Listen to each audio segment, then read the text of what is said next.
முடியுமாங்கிற குழப்பம் வந்துருமோ அப்படின்னு சில பேர் ஒரு பயத்துல இருக்கிறீங்க. கவலையே பட வேண்டாம். 9 மணிக்கு இந்த கூட்டத்தை நிறைவு செய்வதற்கான எல்லா முயற்சியிலையும் நாம் ஈடுபடுவோம். மேடையில உட்கார்ந்து இந்த கூட்டத்தை பார்க்கிறது ஒரு மகிழ்ச்சியான விஷயம். நிறைய விஷயம் தெரியும். இந்த கூட்டத்திலே எடுத்துக்கங்களேன், 2 அக்கா கண் ஆபரேஷன் முடிச்சுட்டு கலைஞர் ஸ்டைல்ல கருப்பு கண்ணாடி போட்டுட்டு இங்கேயும் அங்கேயும் அணைச்சிட்டு இருக்காங்க. அக்கா திருப்பி பாக்குறாங்க. கூட்டத்துக்கு நடுப்புற உட்கார்ந்து இருக்காங்க. நடுப்புற ஒரு பையன் அம்மா பேச்ச கேட்காம போனை நோண்டிட்டு இருக்காப்ல. முன்னாடி வரிசையில கைய கட்டி ஸ்கூல் தான் லீவ் விட்டானுங்க, கேம் விளையாடலான்னு பார்த்தா அம்மா இங்க கூட்டு வந்து உட்கார வச்சுட்டாங்கன்னு ஒரு பாப்பா கடுப்புல உட்கார்ந்துருக்கு.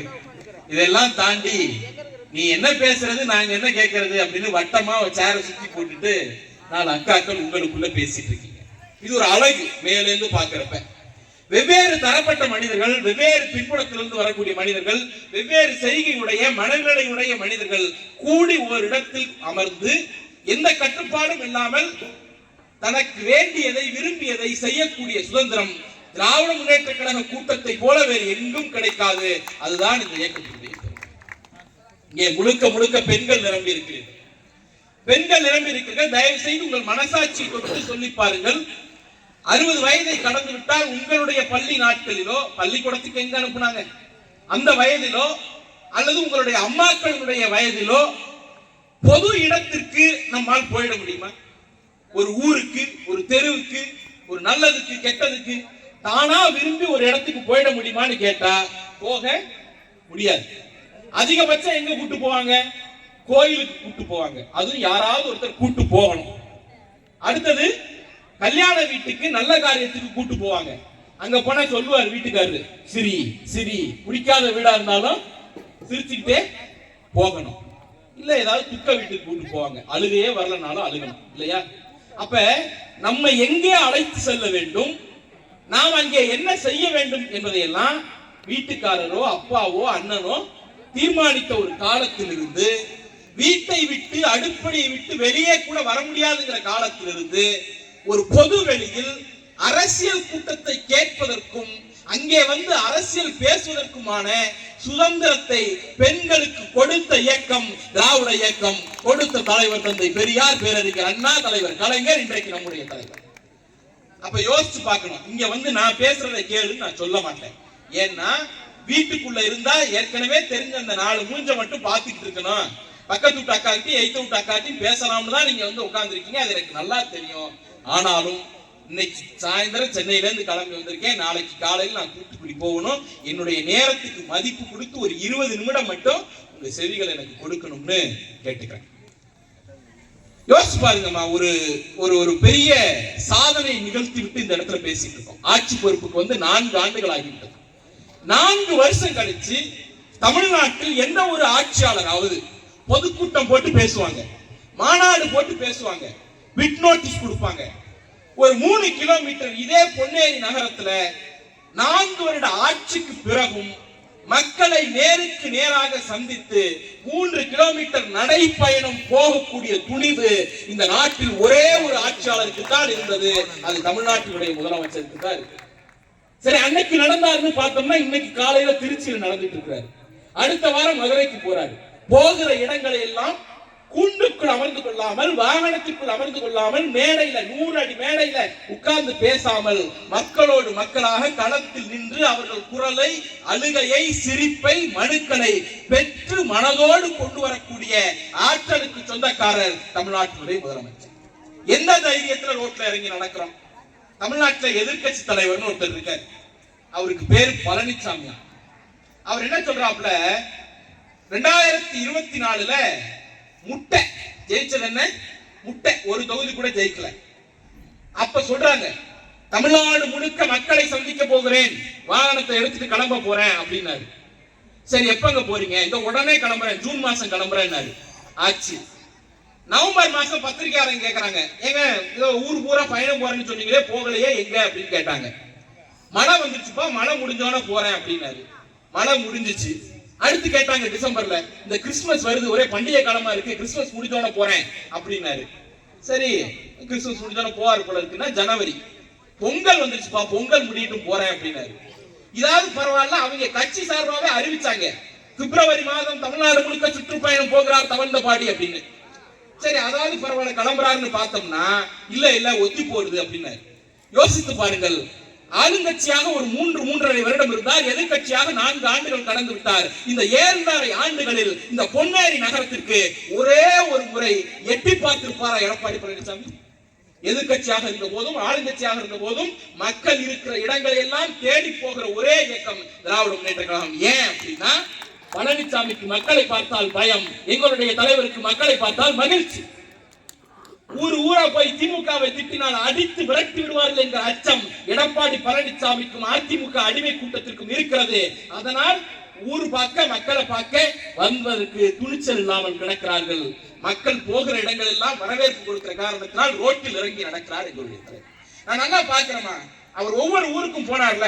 2024 தேர்தலுக்கு முன்னாடியும் போனார், தேர்தலுக்கு பின்னாடியும் வந்தார். 2024 தேர்தலுக்கு முன்னாடி அவரை வரவேற்க நிக்கிற கூட்டம் இருக்குல்ல, அந்த கூட்டம் எல்லார் கையிலையும், நீங்க வேணா அந்த வீடியோ ஃபுட்டேஜ் எடுத்து பாருங்க, உங்க யூடியூப்ல இன்னைக்கு இருக்கும், உங்க போன்ல இருந்து பார்க்கலாம். அந்த எல்லா மக்கள் கையில என்ன இருக்கும் தெரியுமா? கையில ஒரு மனு இருக்கும், கையில மனு இருக்கும், கண்ணுல ஒரு ஏக்கம் இருக்கும். அது சின்ன மனுவா இருக்கும். ஒரு தையல் மிஷின் கேட்டிருப்பாங்க, பட்டா மாறுதல் கேட்டிருப்பாங்க, ஒரு குடிநீர் வசதி கேட்டிருப்பாங்க, சாலை வசதி கேட்டிருப்பாங்க, மின்விளக்கு வசதி கேட்டிருப்பாங்க. எல்லாம் சின்ன சின்ன கோரிக்கை. அதுல தொடங்கி பெரிய பெரிய கோரிக்கை வரைக்கும் கையெல்லாம் மனுவோட தான் வந்து நிற்பாங்க. அவரை வரவேற்க வந்த எல்லா மகளிர் கையிலும் எல்லா ஆண்கள் கையிலும் ஏதோ ஒரு மனு இருந்துச்சு. இன்னைக்கு 2024 தேர்தலுக்கு பின்பு அதே முதல்வர் அதே காலோடு அதே கூட்டத்தோடு தமிழ்நாடு முழுக்க நடக்கிற போது வரவேற்க வந்த மக்களின் கைகளில் மனுக்கள் இல்லை, முகமெல்லாம் மகிழ்ச்சி இருக்கிறது. ஏன்? அந்த மனுக்களை எல்லாம் தீர்த்து வைத்த காரணத்தினால் முகத்திலே மகிழ்ச்சி இருக்கிறது. அதனால தான் சொல்றோம் 200 தொகுதி ஜெயிப்போம். சும்மா ஆணவத்தில் சொல்லல, செய்து விட்டு வந்து சொல்லுகிறோம். மக்களுக்கு அவ்வளவு நலதை செய்து விட்டு வந்து சொல்லுகிறோம். நீங்க இங்க நம்ம முன்னாடி பேசுகிற போது அன்பிற்குரிய சகோதரர் விக்னேஷ் சொன்னார். என்ன சொன்னார் தெரியுமா? ஏமா நீங்க எல்லாம் இங்க வந்திருக்கீங்க, நாடகம் பார்க்கறத விட்டுட்டு வந்திருக்கீங்க, நல்லதுதான். நான் ஒரு நாளும் அப்படி சொல்ல மாட்டேன். பெண்களை நாடகம் பார்க்கிறார்கள் என்று சொல்லுவது அது அவங்க சாய்ஸ். அதுக்கு நம்ம மேல சுட்டி காட்டணும். சரி, அது விடுவோம், அதுக்கு தனிக்கதை. அப்போ ஒரு வார்த்தை ரொம்ப நுணுக்கமா சொன்னாரு, கவனிச்சீங்களா? திருடன் வந்தா என்ன பண்ணுவோம்? அடிச்சு விரட்டுவோமா, நாடகம் பார்ப்போமான்னு கேட்டாரு. தமிழ்நாட்டை சூறையாடுவதற்கு பாஜக என்ற திருடனும் அவனை அழைத்துக் கொண்டு அதிமுக என்ற துரோகியும் வந்து கொண்டிருக்கிறார்கள். அடித்து விரட்டுவதற்கு நாங்கள் தயாராக இருக்கிறோம் என்று நம்முடைய முதலமைச்சர் சொல்கிறார். அப்படி என்ன திருடிட்டு போயிட்டாங்க? இங்க நீங்க நகர பகுதியில் இருக்கிறீங்க, உங்களுக்கு பிரச்சனை இல்லை. உங்க நகரத்துக்கு பக்கத்துல கிராமம் இருக்குல்ல, அந்த கிராமத்துல 100 நாள் வேலை திட்டத்துக்கு அம்மாக்கள் தாத்தாக்கள் பாட்டிகள் எல்லாம் போறாங்கல்ல. 100 நாள் வேலை திட்டத்துக்கு யாருமா போவா? காசு இருக்கிறவனா போவான், வசதி இருக்கிறவனா போவான், வீட்டுல 3 வேளையும் கரிச்சோறு ஆக்கி சாப்பிட தெம்பு இருக்கிறவனா 100 நாள் வேலை திட்டத்துக்கு போவான்? இல்ல.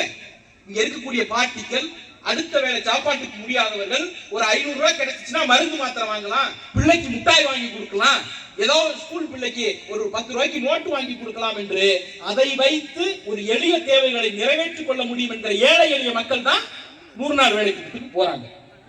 நம்முடைய மோடி என்ன பண்ணார் தெரியுமா? அந்த மக்களுக்கு நீங்களே ஒண்ணும் இல்லமா, உங்க வீட்டுல ஒரு பிளம்பர் வராரு, ஒரு குட்டி பெருக்கிறவர் வராரு, இல்ல ஏதோ ஒரு ஒற்றை அடிக்கிறவர் வராரு, வெள்ளை அடிக்கிறவர் வராரு, வந்தவருக்கு உங்க வீட்டுல காசு இல்லைனாலும் பரவாயில்ல, பக்கத்து வீட்டுல கடன் வாங்கியாவது அவர் உழைச்ச உழைப்புக்கு கூலி கொடுக்கணும்னு நினைப்பீங்களா மாட்டீங்களா? ஏன்னா உடலை வருத்தி வேர்வை சிந்தி உழைச்சிருக்கான். என்கிட்ட காசு இல்லைனாலும் பரவாயில்ல, பக்கத்து பக்கத்தை வாங்கி கொடுக்கிறேன்னு கொடுக்கக்கூடிய நேர்மை தமிழ்நாட்டு மக்களுக்கு உண்டு. ஆனா மோடி என்ன பண்ணார் தெரியுமா? கால் கிளிய ரத்தம் ஒழுக வயலிலையும் வரப்புலையும் காட்டுலையும் மேட்டுலையும் வேலை செஞ்ச அந்த 100 நாள் வேலை திட்டத்தினுடைய பெண்களுக்கு, ஆண்களுக்கு, மகளிருக்கு, முதியோருக்கு, மாற்றுத்திறனாளிகளுக்கு சேர வேண்டிய 3000 கோடி ரூபாய் நிதியை ஒழித்து வைத்துவிட்டு கொடுக்க மறுத்தார். நம்முடைய தலைவர் தமிழ்நாடு முழுக்க போராட்டம் பண்ணார். நாடாளுமன்றத்தில் நம்முடைய எம்பிக்கள் எல்லாம் பேசினாங்க, எதிர்த்து நின்றார். தமிழ்நாடு போராடும், தமிழ்நாடு வெல்லும் என்று சொன்னார். அவருக்கு பின்னால் மக்கள் திரண்டார்கள். ஆடி போய் பயந்து போன மோடி இந்தப்பா வச்சுக்க 3000 கோடின்னு கொடுத்தார்.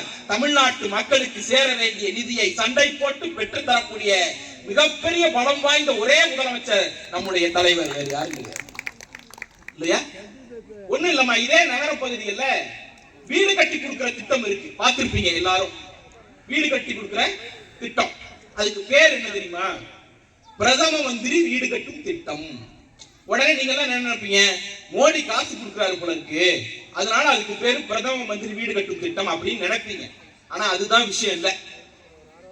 அந்த திட்டத்துக்கு வீடு கட்டத்துக்கு 70,000 ரூபாய் கொடுக்கிறாரு மோடி. 70,000 ரூபாய் வச்சு என்ன பண்ண முடியும்? கீத்து முடைய முடியுமா? முடியுமா? முடியாது. 4 செவுரு வைக்க முடியுமா? முடியாது. 4 செங்கல் கூட வாங்க முடியாது இல்லையா? ஆனா நம்முடைய முதலமைச்சர் என்ன பண்றார்? 70,000க்கு வீடெல்லாம் கட்ட முடியாது அப்படின்னு சொல்லி 1,70,000 ரூபாய் தான் மேல போட்டு கொடுக்கிறார். இப்ப வர பணத்துல 70,000 யாரு கொடுக்கிறது? மோடி அரசாங்கம் கொடுக்கிறது. 1,70,000 யாரு கொடுக்கிறது? நம்முடைய தமிழ்நாடு அரசாங்கம் கொடுக்கிறது. இப்ப சொல்லுங்க, அதுக்கு பேரு பிரதமர் வீடுன்னு இருக்கணுமா, முதல்வர் வீடுன்னு இருக்கணுமா? முதல்வர் வீடுன்னு தானே இருக்கணும். ஆனா இப்ப என்ன சொல்றாரு? நீ எவ்வளவு கொடுத்தாலும் பரவாயில்ல, என் பேரை வைக்கிறேன்னா 70,000 கொடுக்க மாட்டேன்னு சொல்றாரு. மக்களுக்கு பணம் கிடைச்சா போதும், உன் பேர் தானே வச்சு தொலைக்கிற அப்படின்னு கொடுத்து விட்டு மக்களுக்காக அந்த நிதியை பெற்று வீடு கட்டி கொடுக்கக்கூடிய திட்டத்தில் நம்முடைய முதலமைச்சர் இருக்கிறார். யோசித்து பார்க்கணும், எல்லாத்தையும் யோசிச்சு பார்க்கணும். நம்ம திருப்பி கேட்கணும். இந்த படத்துல எல்லாம் பார்த்துருப்பீங்க, நாய்க்கு பேர் வச்சே சோறு வச்சேன்னு கேட்போம்ல, அந்த மாதிரி பேர் பூரா அவங்களது. பேரு பெத்த பேரு, சோறு நம்ம வைக்கணும். இங்க நிறைய பேருக்கு எரியுது, எதிரில் இருக்கிறவங்களுக்கு எல்லாம். அப்பான்னு எங்க தலைவரை அழைச்சா, நம்ம தலைவரை தமிழ்நாட்டு முதலமைச்சர் அப்பான்னு அழைச்சா எரியுது. யோசிச்சு பாருங்க. 3 கதை சொல்றேன், 3 நிகழ்வு. கதைன்னா பொய் இல்ல, 3 நடந்த நிகழ்வு சொல்றேன். நம்பர் 1, இதே மாவட்டம் திருவள்ளூர்ல நடந்த நிகழ்ச்சி. திருவள்ளூர் பஸ் ஸ்டாண்டுக்கு பின்னாடி நரிக்குறவ சமூகத்தினுடைய குழந்தைகள் அங்க வாழ்றாங்க. அந்த குழந்தை ஸ்கூலுக்கு போகுதுமா. அங்க இருக்கிற ஒரு வாத்தியாரு, சாதி வெறி பிடிச்ச வாத்தியாரு, அந்த குழந்தைய நரிக்குறவர் வீட்டுல இருந்து வர பெண் தானே நீ அப்படின்னு கிண்டல் பண்ணிடுறாப்ல. முதலமைச்சர் நினைச்சிருந்தா என்ன பண்ணிருக்கலாம்? அவரை சஸ்பெண்ட் பண்ணி அதோட முடிச்சுட்டு போயிருக்கலாம். ஆனால் வேறொரு ஊரு, வேறொரு வாத்தியார் இதை பண்றதுக்கான வாய்ப்பு இருக்கா இல்லையா? நடக்கும். நம்முடைய முதலமைச்சர் என்ன பண்ணார் தெரியுமா? நேரா போன் போட்டார். யாருக்கு? அந்த குழந்தைக்கு போனை போட்டு, நான் நிக்கிறமா கூட தைரியமா ஸ்கூலுக்கு போன்னு சொன்னார். அப்ப அந்த குழந்தை கூப்பிடுது, எங்க வீட்டுக்கு வாங்க ஐயான்னு கூப்பிடுது. ஒரு குழந்தை கூப்பிட்ட சொல்லலாம் ஒரு முதலமைச்சர் அவ்வளவு உயரத்துல இருக்கிறவர் கேட்கணும்னு ஏதாவது இருக்கா?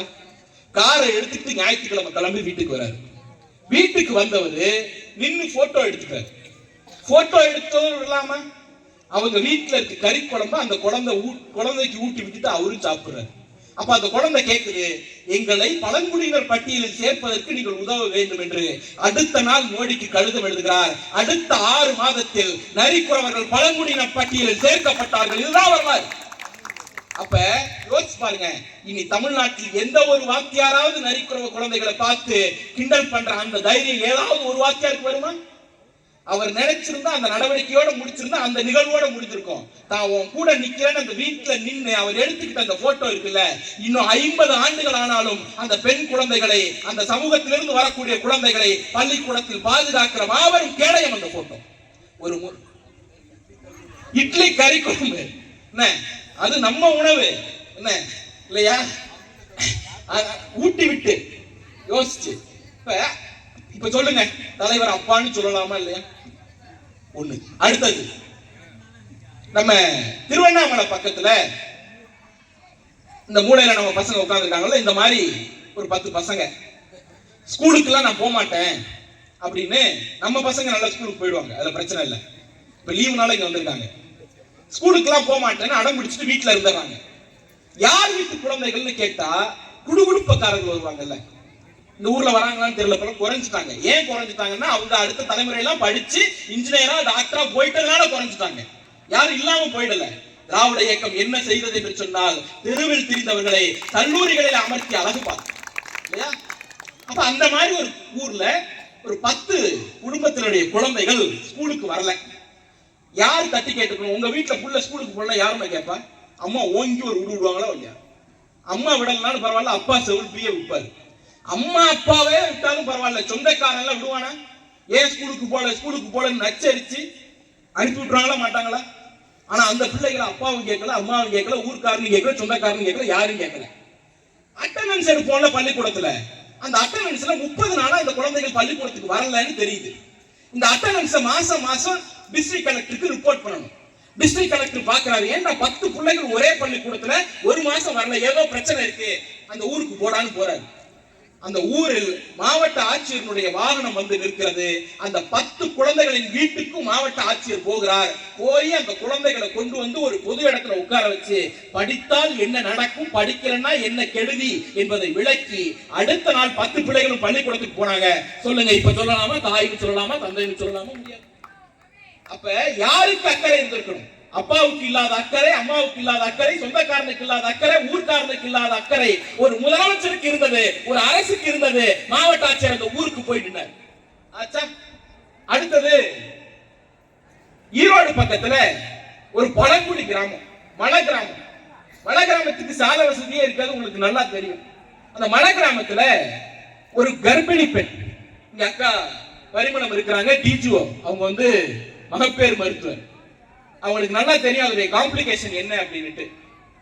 உங்க வீட்டுல எல்லார் வீட்லயும் ஏதோ நீங்க பிரசவம் பார்த்துக்கலாம், இல்ல உங்க குழந்தைகளுக்கு பிரசவம் பார்த்துக்கலாம், ஏதாவது ஒண்ணு இருக்கும். அரசாங்கத்துல போய் பதிவு பண்ண உடனே பிக்மின்னு ஒரு நம்பர் கொடுக்குறாங்களா? பிக்மின்னு ஒரு நம்பர் கொடுப்பாங்க. இந்த நம்பர் என்ன பண்ணும் தெரியுமா? 8 மாசம் வரைக்கும் வீட்டுக்கார வீட்டுல இருப்பீங்க. வளைகாப்பு போட்டோன்னா எங்க போவீங்க? அம்மா வீட்டுக்கு போயிடுவீங்க. அப்ப 8 மாசம் ஒரு ஹாஸ்பிட்டல்ல வைத்தியம் பார்த்துருப்பீங்க. கடைசி 2 மாசம் வேற ஹாஸ்பிட்டலுக்கு போயிடுவீங்க. உங்களுக்கு என்ன மெடிக்கல் கண்டிஷன், என்ன ட்ரீட்மெண்ட் பண்ணணும், இது எதுவும் அவங்களுக்கு தெரியாது. இது ஒரு பெரிய பிரச்சனையா இருந்துச்சு. இப்ப என்ன பண்றோம் தெரியுமா? அந்த பிக்மி நம்பரை வச்சு நீங்க வேற மருத்துவமனையில போய் வைத்தியம் பார்த்தீங்களா இல்லையாங்கிறத டேபிள்ல உட்காந்து கண்டுபிடிச்சிடலாம். 30ஆம் தேதி, இப்ப மே மாசம் 20ஆம் தேதி உங்களுக்கு பிரசவ தேதினா 20ஆம் தேதி நீங்க ஏதாவது மருத்துவமனையில சேர்ந்தீங்களா இல்லையாங்கிறத 21ஆம் தேதி அந்த நம்பர் காட்டி கொடுத்தோம். இந்த நம்பரை ட்ராக் பண்ணி ஈரோடு மாவட்டத்தில் ஒரு மலை கிராமத்து கர்ப்பிணி பெண் பிரசவ தேதி முடிந்து 3 நாட்கள் எந்த மருத்துவமனையிலும் அனுமதிக்கப்படலைங்கிறத கண்டுபிடிக்கிறாங்க. அந்த கிராமத்துக்கு ஒரு ஆம்புலன்ஸ் வருது, ஒரு நர்ஸ் வராங்க, ஒரு மெடிக்கல் ஆபீசர் வராங்க. அந்த பெண்ணை வீட்டிலிருந்து மீட்டு மருத்துவமனையில் சேர்த்து பிரசவம் பார்க்கிறார்கள். தாயும் சேயும் நலம். 20ஆம் தேதி பிரசவம். உனக்கு இன்னும் வழி வரலங்கிற கேள்வி யாருக்கு வந்திருக்கணும்? அந்த பெண்ணு கிட்ட வந்திருக்கணும், இல்ல அவங்க அம்மா கிட்ட வந்திருக்கணும், இல்ல மாமியார்ட்டையோ மாமனார்ட்டையோ புருஷன்ட்டையோ யார்கிட்ட வந்திருக்கணும்ல. யாரும் கேட்கவில்லை, யாரும் கண்டுகொள்ளவில்லை. ஒரு அரசாங்கம் கண்டுகொண்டது. அதனால் அந்த தாயும் பிள்ளை காப்பாற்றப்பட்டார். இப்ப சொல்லுங்க, பள்ளிக்கூடத்துக்கு வராத பிள்ளைகளை, பள்ளிக்கூடத்தில் கிண்டல் செய்யப்படக்கூடிய நரிக்குறவை சமூக பெண்களை, மருத்துவமனைக்கு வராத கர்ப்பிணி பெண்களை தேடி தேடி கண்டுபிடித்து அவர்களுக்கு வேண்டியதை செய்யக்கூடிய ஒருவரை தகப்பன் என்று சொல்வதில் என்ன தப்பு இருக்கிறது? அப்பா என்று சொல்வதில் என்ன தப்பு இருக்கிறது? அம்மான்னு சொல்லிட்டு ஊரை கொள்ளையடிச்சு ஒட்டியானம் போட்டுட்டோங்க நாங்க இல்ல. நாங்கள் கேட்பதெல்லாம் ஒன்றே ஒன்றுதான். இந்த மக்களுக்கு எது தேவை, எது தேவையில்லை என்பதை பார்த்து பார்த்து செய்யக்கூடிய மகத்தான ஆளுமை தமிழ்நாட்டை ஆண்டு கொண்டிருக்கிறார். அதனால் இது ஒரு பக்கமா இப்படி ஒன்னொன்னா சொல்லிக்கிட்டே போகலாம். எல்லா இடங்கள்லையும் நம்ம பாட்டிக்கு சொல்லிக்கிட்டே போகலாம். நீங்க யோசிச்சு பாருங்க. இங்க வந்து அக்கா சொன்னாங்க மகளிருக்கு 50% ஒதுக்கீடு கொடுத்தோம் அப்படின்ட்டு.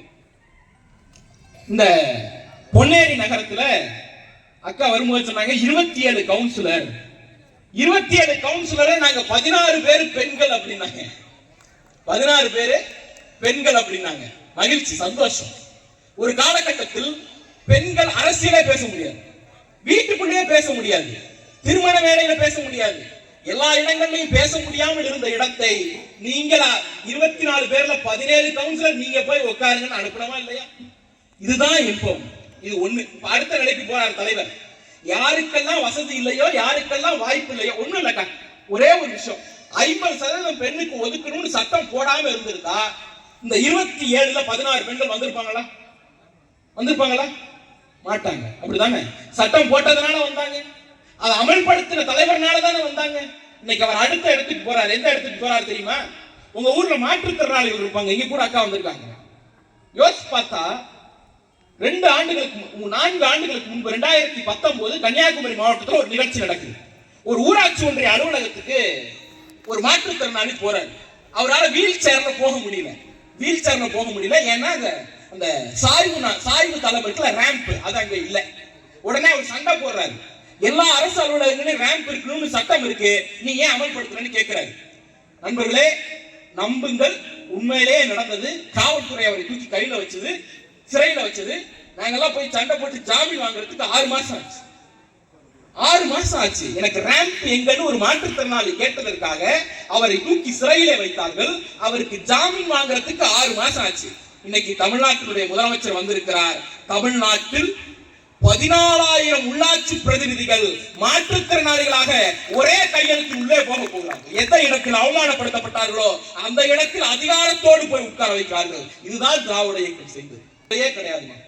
இந்த மேடையில் இருக்கிற யார் ஒருத்தர் தப்பு செஞ்சாலும் கேஸ் போடலாம். எம்எல்ஏ தப்பு செஞ்சா கேஸ் போடலாம், மந்திரி தப்பு செஞ்சா கேஸ் போடலாம், மோடியே தப்பு செஞ்சாலும் அவர் மேல நீங்க என்ன பண்ணலாம்? கேஸ் போடலாம், போலீஸ் ஸ்டேஷன்ல எஃப்ஐஆர் போடலாம். ஆனால் ஒரு கவர்னர் இந்த அரங்கத்துல வெட்ட வெளியில் ஒரு பிக் பாக்கெட் அடிக்கிறாருன்னு வச்சுக்கோங்க, ஒரு கொள்ளை அடிக்கிறார், ஏதோ ஒரு தப்பு பண்றாரு, ஒரு கொலையே பண்ணிடுறாருன்னு வச்சுக்கோங்க. பண்ணிட்டாருன்னா அவர் மேல நீங்க என்ன பண்ண முடியாது? இந்த நாட்டில் எந்த நீதிமன்றத்திலையும் கேஸ் போட முடியாது, எந்த காவல் நிலையத்திலையும் எஃப்ஐஆர் போட முடியாது. அவ்வளவு பவர்ஃபுல்லா இருந்த கவர்னரை உச்ச நீதிமன்றத்துக்கு இழுத்து கவர்னரின் கையெழுத்தே இல்லாமல் 10 சட்டங்களை நிறைவேற்றி காட்டிவிட்டார்கள். அப்ப என்ன? ஒரு போர் வீரனாக நின்று தமிழ்நாட்டை, தமிழ் இனத்தை, மாநில உரிமையை காப்பாற்றக்கூடிய மகத்தான தலைவராக நம்முடைய தலைவர் இருக்கிறார். நிதி கொடுக்க மாட்டேன். நான் வரும்போது கார்ல வந்தா லேட் ஆயிடும்னு மெட்ரோல ஏறி வந்தோம் விம்கோ நகர் வரைக்கும். நீங்களே பல பேர் சென்னைக்கு வரதுக்கு அதை பயன்படுத்துவீங்க. அந்த விம்கோ நகர் மெட்ரோ எக்ஸ்டென்ஷனுக்காக போகும்போது நிதி கொடுக்க முடியாது. பழனிசாமி என்ன பண்ணிட்டாப்ல, ஐயா எதமா நாங்களே நிறைவேற்றிக்கிறோம், எங்க பணத்திலே நிறைவேற்றிக்கிறோம் அப்படின்னு கும்பிடு போட்டு கையெழுத்து போட்டு வந்துட்டாப்ல. 4 ஆண்டு காலம் போராடி அதற்கும் நிதியை பெற்றுக் கொடுத்தவர் நம்முடைய முதலமைச்சர். அப்ப யோசிச்சு பார்த்தோம்னா எல்லாவற்றிலும் நெருக்கடி. ஒண்ணும் இல்லம்மா, நீங்க உங்க ஊர்ல, எல்லா ஊர்லயும் நான் சொல்றேன், ஏன்னா இது எளிமையான புரியுங்கிறதுக்காக சொல்றேன். ஒரு அப்பா இருக்காரு, அவருக்கு